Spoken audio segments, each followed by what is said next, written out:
Alan was brushing his teeth when his cell phone rang in the other room.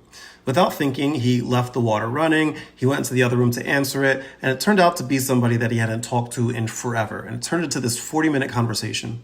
After the conversation had ended, he was scrolling through social media, he went to the kitchen to get a snack, and it wasn't until about an hour or so later that Alan was walking back into his hallway and his socks were just suddenly soaked.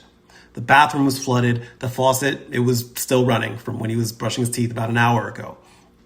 This wasn't forgetfulness, not really.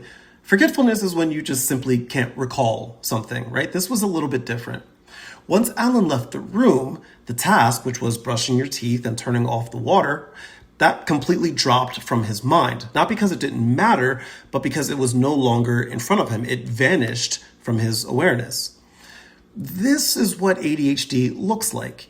It's called object permanence challenges, but objects don't just mean things, they mean everything. They mean tasks and responsibilities, and yes, even people.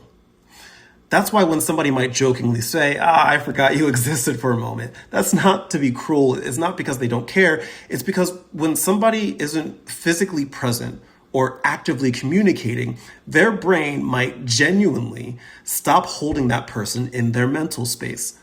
This isn't them being lazy. This isn't them being cold. It's just a brain that constantly needs reminders just to keep important things and people front and center.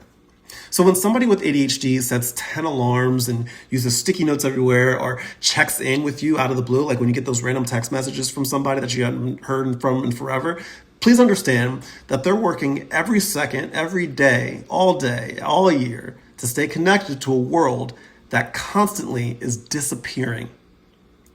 Out of sight doesn't mean out of love, but it can mean out of mind.